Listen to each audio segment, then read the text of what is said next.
একটি রাজকন্যা যিনি ফুলের সাথে কথা বলতে পারে, তার গল্প জানো কি? অনেক অনেক দিন আগের কথা। এক সুন্দর রাজ্যে ছিলেন রাজা অমর আর রানী সুমিত্রা।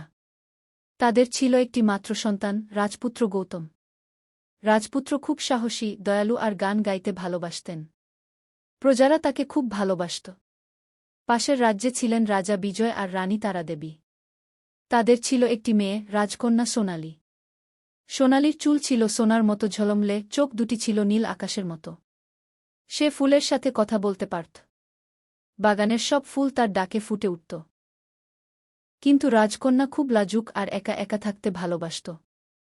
একদিন দুই রাজ্যের মধ্যে এক বড় মেলা বসল। সেখানে নাচগান, ঘোড়দৌড় আর অনেক মজার খেলা হবে। রাজপুত্র গৌতম মেলায় গেলেন। হঠাৎ তিনি দেখলেন একটি মেয়ে একটা সোনালি ফুলের গাছের সামনে দাঁড়িয়ে আছে।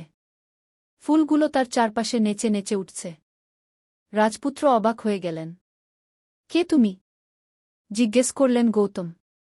মেয়েটি লজ্জায় মাথা নিচু করে বলল, আমি সোনালী।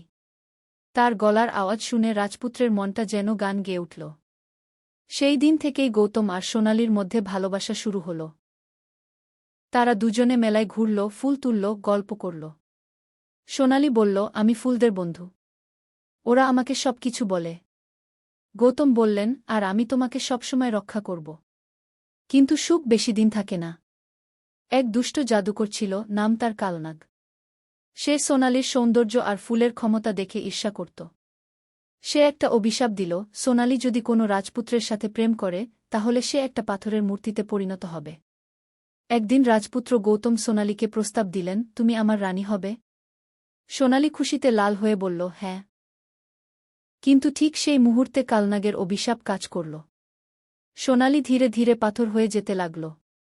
রাজপুত্র চিৎকার করে কাঁদলেন, না, এমন হতে দেব না। তিনি রাজারানীকে সব বললেন। দুই রাজ্যের রাজারানী খুব দুঃখ পেলেন। রাজপুত্র বললেন, আমি সোনালীকে বাঁচাব। আমি যাব জাদুকরের দুর্গে। রাজপুত্র ঘোড়ায় চড়ে অনেক দূরের জঙ্গলে গেলেন। পথে অনেক বিপদ, বড় বড় সাপ, ঝড়, অন্ধকার গুহা। কিন্তু তিনি সোনালীর কথা মনে করে সাহস করে এগিয়ে গেলেন। জঙ্গলের ফুলেরা, সোনালীর বন্ধু, তাকে পথ দেখিয়ে দিল। অবশেষে তিনি কালনাগের দুর্গে পৌঁছালেন। জাদুকর হাসতে হাসতে বলল, রাজপুত্র, তুমি কি চাও? গৌতম বললেন, আমার সোনালীকে ফিরিয়ে দাও। আমার ভালোবাসার জন্য আমি যে কোনো কষ্ট সহ্য করব।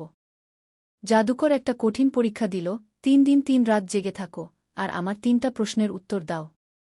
ভুল করলে তুমিও পাথর হয়ে যাবে। প্রথম দিন, সবচেয়ে বড় সম্পদ কি? রাজপুত্র বললেন, ভালোবাসা। দ্বিতীয় দিন, সবচেয়ে শক্তিশালী জিনিস কি?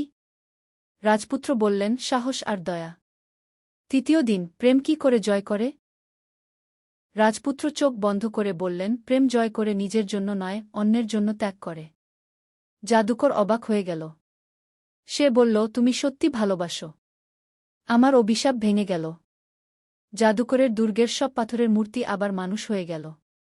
সোনালীও আবার জীবিত হয়ে উঠল। সে ছুটে এসে রাজপুত্রকে জড়িয়ে ধরল। তুমি আমার জন্য এত কষ্ট করলে। দুজনে হাত ধরে ফিরে এলেন। দুই রাজ্য মিলে বড় করে বিয়ে হল। রাজারানীরা খুব খুশি।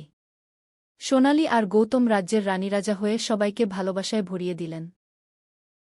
ফুলেরা সারা রাজ্যে ফুটে উঠল, আর সবাই বলাবলি করত, সত্যিকারের প্রেম সব অভিশাপ ভাঙতে পারে। সাহস, ভালোবাসা আর ত্যাগ দিয়ে সবকিছু জয় করা যায়।